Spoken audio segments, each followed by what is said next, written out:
This happened in October of 2022. I lived alone in a small house, tucked inside a quiet, family-type neighborhood. I'd been there since 2015, so I'd witnessed the slow fall-off of Halloween firsthand.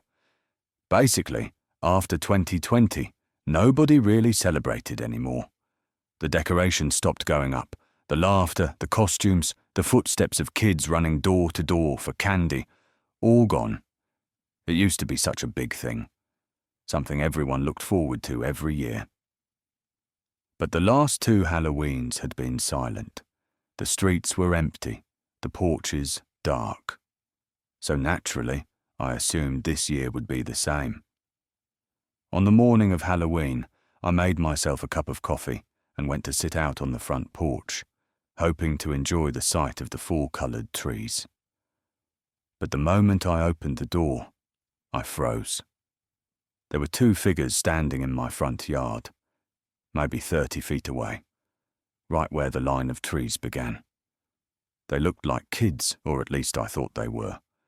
I only assumed because they were both wearing Halloween masks. They were tall and thin, though too tall for kids, maybe high schoolers, or even adults. They stood too far away for me to make out any real details. And the second I stepped outside, both of them froze, like I'd caught them doing something they shouldn't. Then, without a word, they hurried off into the trees, disappearing into the orange and brown leaves. It looked suspicious, the way they moved, almost guilty. And even though it was Halloween, I'd never seen anyone wandering around in masks that early in the day. Honestly, I brushed it off. Probably just some teens being stupid, I told myself. With the holiday, weird stuff like that wasn't exactly rare, and since they walked away the moment they saw me, I didn't feel like I had to worry. I sat outside for a while, sipping my coffee and soaking in the crisp fall air. The rest of the day passed uneventfully, quiet, calm, almost peaceful, until around 4 o'clock. That was usually when trick-or-treaters would start to appear. Though, like I said, I hadn't seen any in years. Still, I found myself grabbing a small bag of candy, just in case. Maybe it was habit. Maybe it was nostalgia. Maybe I just didn't want to let go of the tradition completely. I settled onto the sofa in my living room and flipped through the channels until I found one of those stations running the usual lineup of Halloween movies and shows. I left the curtains open by the front window, just in case any kids happened to walk by. Over the next couple of hours, I saw nothing but a few cars passing down the street. No kids, no laughter, no sound of footsteps crunching on leaves. Just silence. As the sun dipped below the horizon, the neighborhood fell completely dark, quiet and lifeless. Even after all these years, it still felt strange to see Halloween night so empty. I stayed in the living room, half watching the TV, as the glow from the screen flickered across the walls. Around 8 o'clock, a sudden knock sounded at the front door. It made me jump. I hadn't seen anyone walking up to the house, and honestly, it was late for trick-or-treaters. Still, I grabbed the bowl of candy from the table and walked to the door. When I opened it, a chill ran through me. It was them, the same 2 figures I'd seen earlier that morning. They stood motionless on my porch, dressed head to toe in black, faces hidden behind those same masks. Up close, I could tell even more clearly that they weren't little kids. They were tall, too tall, and their frames were thin and stiff, like they didn't quite belong there. I glanced down, expecting to see candy bags or buckets. Nothing. They just stood there, empty-handed, staring at me through those blank masks. Trying to keep my voice steady, I forced a small smile and held out the bowl. "You guys want some candy?" I asked. They didn't answer, didn't move, didn't even tilt their heads. Just silence. After a few long, uncomfortable seconds, I sighed and slowly closed the door, feeling more unsettled than I wanted to admit. Even then, I told myself it was just a prank, a harmless Halloween joke. Probably some bored teens trying to creep me out. After waiting a minute, curiosity got the better of me. I opened the door again and peeked outside. The porch was empty. They were gone. For some reason that made me feel better, like it confirmed this whole thing was just some stupid trick. Nothing to worry about. I went back to the couch and kept watching TV well into the night. I don't think I got up until around 1 or 2 in the morning to finally head to bed. By that point, the 2 masked kids hadn't crossed my mind in hours. I shut everything off, went upstairs, and climbed into bed. I was barely drifting off when a sudden knock echoed through the house. My eyes flew open. I sat up, listening. For a moment, I wondered if I'd imagined it. Then it came again. 3 slow, heavy knocks at the front door. The sound carried through every quiet room and hallway. Heart pounding, I got up and opened my bedroom door, listening carefully. Another knock. I crept down the stairs, trying to stay quiet. My hand pressed against the wall for balance. Deep down, I already knew who it was. The same 2 figures from earlier. But this wasn't a prank anymore. Not at this hour. This was something else. When I finally reached the front door, I peeked through the window. Only one of them was there. He stood completely still, mask over his face, hand raised as he kept knocking. Slow, deliberate, mechanical. But he was alone. That was the part that froze me. Where was the other one? My chest tightened as I backed away from the door, trying to gather my thoughts. Then, from somewhere behind me, came the faintest sound. Creak. A door. A slow, dragging creak from down the hallway. I turned, and at the far end, half hidden in shadow, was a figure. The second one. He moved fast. Too fast. The moment my eyes met his, he broke into a sprint, barreling toward me with a knife glinting in his hand. I ran. I tore up the stairs and into my bedroom, slamming the door and locking it. I shoved everything I could. A chair, the dresser, a nightstand. Against the door as I fumbled for my phone. I called the police, whispering into the receiver while my hands shook. Outside, I could hear their voices. Low, muffled, arguing with each other. I couldn't make out the words, but it sounded like they were debating what to do next.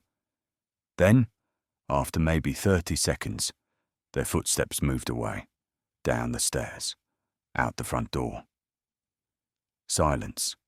When the officers arrived, they searched the house, but there wasn't much to find. Just footprints in the dirt near the back door and scuff marks on the hallway floor. The police agreed with what I already suspected. The one at the door was just a distraction, meant to lure me out while the other one slipped inside. Why they chose me, I'll never know. Everyone I've talked to thinks it was a couple of deranged teens, maybe young adults, looking to do something sick on Halloween night. That would explain everything. The masks, the silence, the timing. Still, not knowing for sure is the part that keeps me up at night. I did this camping trip near the end of autumn. I remember because all the trees were bare, their branches skeletal and still, and the air was growing colder with each passing day. I figured I'd be fine for 1 or 2 more trips before winter set in. I set out on my hike around midday. There were no cars parked near the trailhead, no people, no sound but the wind. Along the 8-mile trek, I didn't see another soul. Most hikers and campers were probably done for the season. It was colder than I expected, but I came prepared. Heavy jacket, gloves, and a -20-degree sleeping bag. More than enough, I thought. Eventually, I came across a clearing just off the trail, an open patch surrounded by thin, leafless trees. I was pretty sure I'd camped there once or twice before. It felt familiar, safe even. So I set up my tent, built a small fire ring, and got a campfire going. With the flames crackling, I poured myself a hot cup of decaf and sat beside the fire, letting the warmth seep through my gloves. The sun was starting to sink behind the tree line, and with it came the cold. The wind picked up too, a biting breeze that carried the sharp scent of earth and smoke. That's when I noticed something. Movement, far out in the woods. It was hard to see clearly, but there was definitely something there. A faint shift between the trees, too tall and deliberate to be the wind. Whoever, or whatever it was, they kept just far enough away that I couldn't make them out. Their movements blended perfectly with the dead branches and shadows. I told myself it was an animal. A deer, maybe. But the longer I stared, the less I believed it.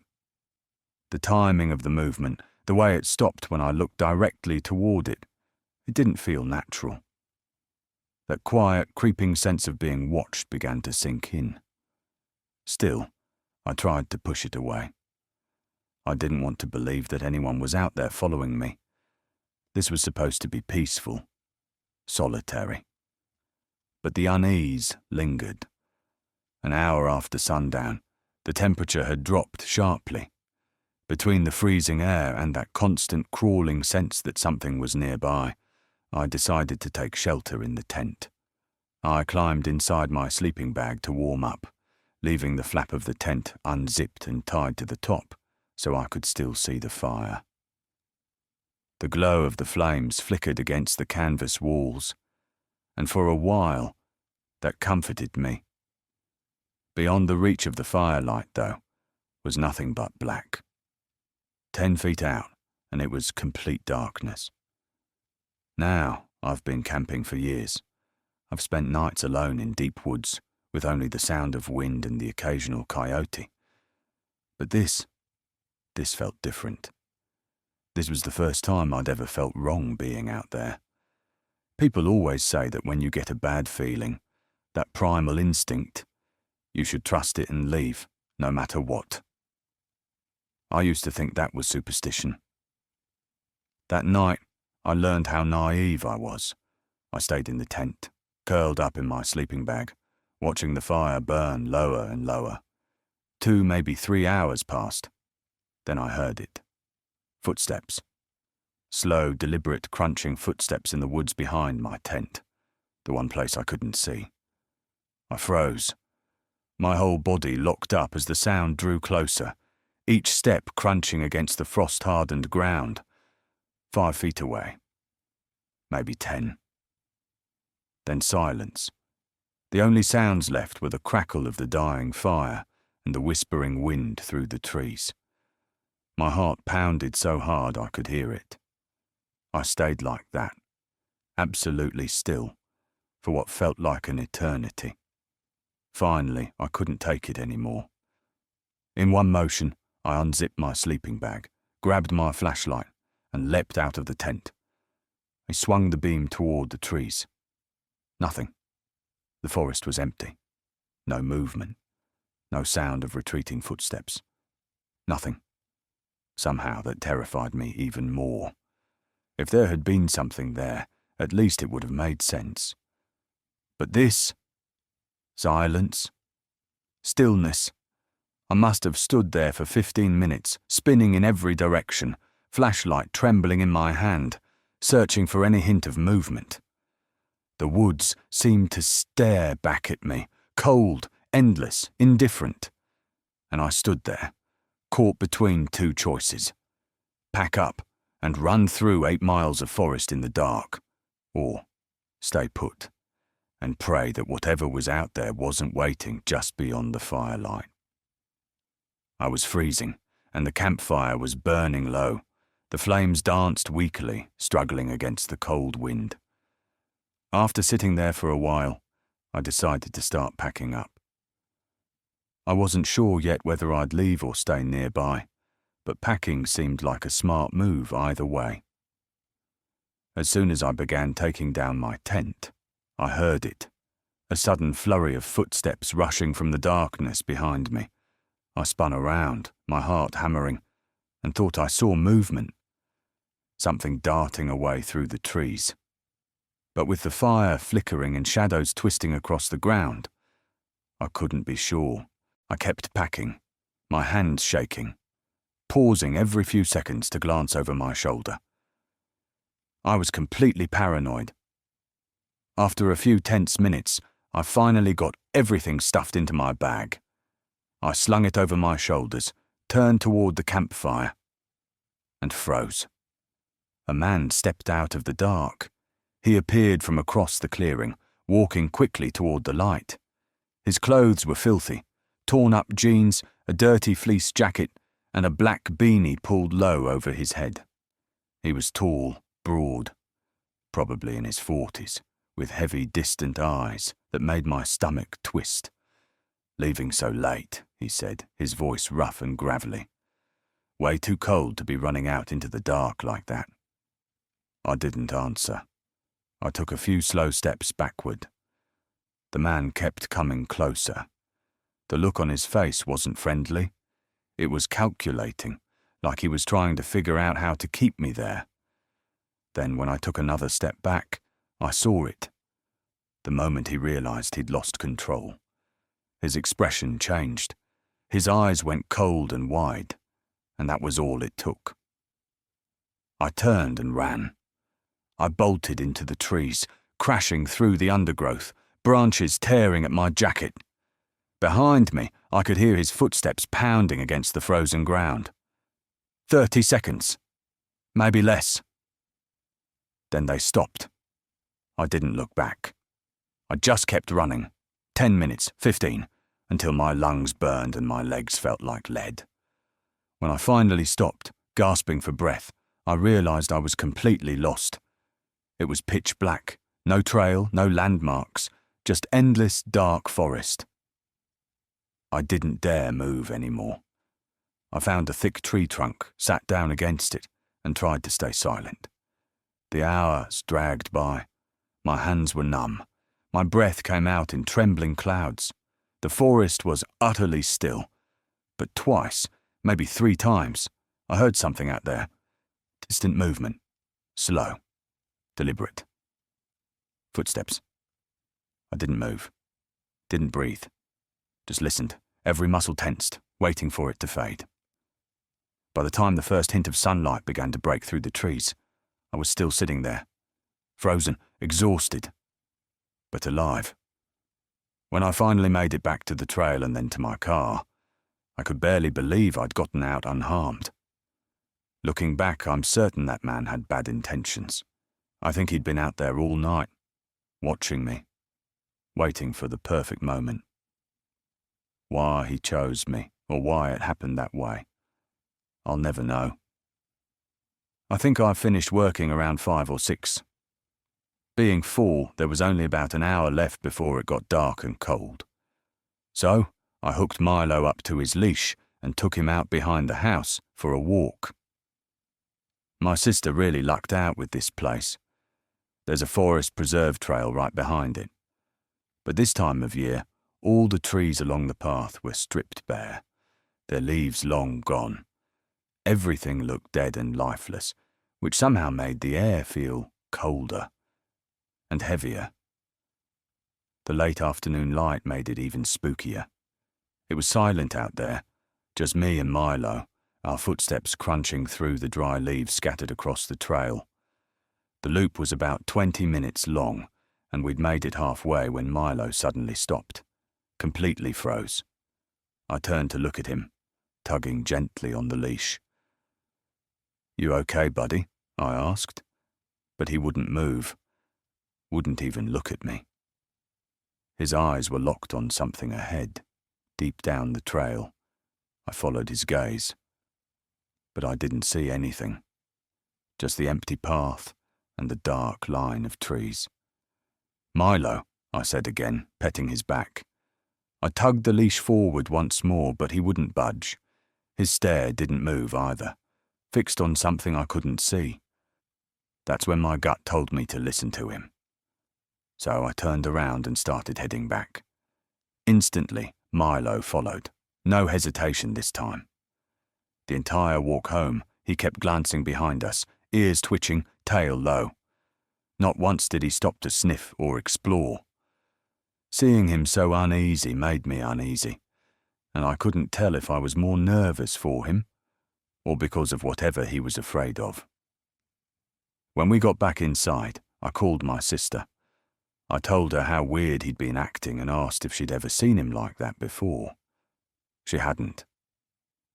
Even during the call, Milo stayed right by my side, pressed against me like he needed to protect me, or maybe wanted to be protected.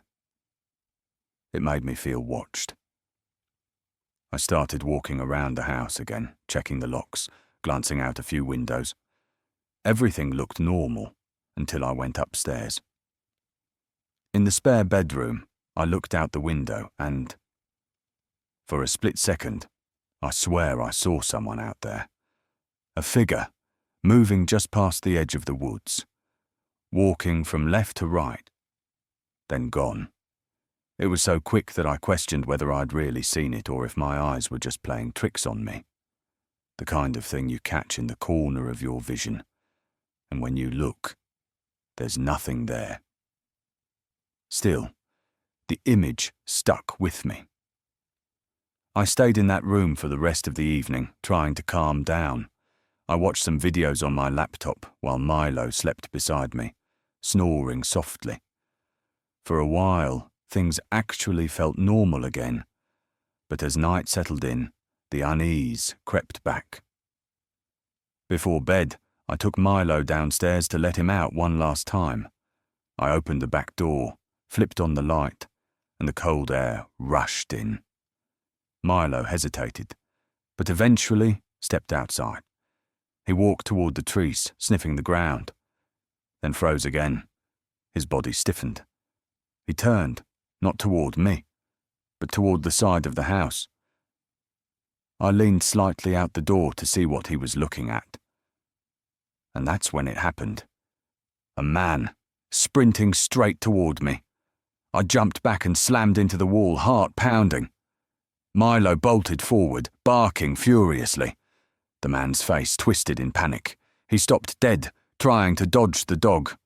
For a moment, I thought Milo was going to attack, but instead he backed up, snarling, standing between me and the stranger. "Milo, come!" I shouted. He listened instantly, darting back inside. I slammed the door shut and locked it tight. Silence. The man was gone. My hands were shaking as I grabbed my phone and dialed 911. To be completely honest, the cops were no help at all. They showed up, shined their flashlights around the backyard, asked a few questions, and that was it.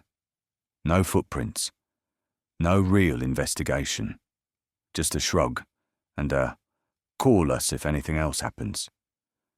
But while I was talking to them, I absent-mindedly fiddled with the back door, and that's when I noticed something. The lock didn't actually work. It clicked like it was locked, but when I pulled the handle, the door still opened. My stomach dropped. My sister swore it had never been like that before. That night, I didn't take any chances.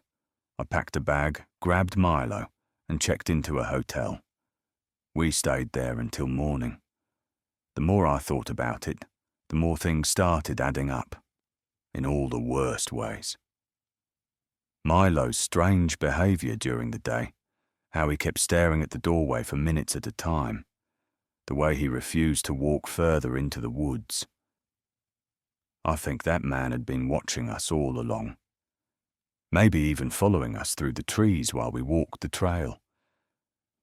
But the part that still chills me is the thought that he could have been inside the house earlier that day, while I was working, while Milo was sitting quietly beside me. That broken lock wasn't just a coincidence. It was an invitation. I honestly believe Milo saved me that night. He startled the man enough to make him back off and disappear before anything worse could happen.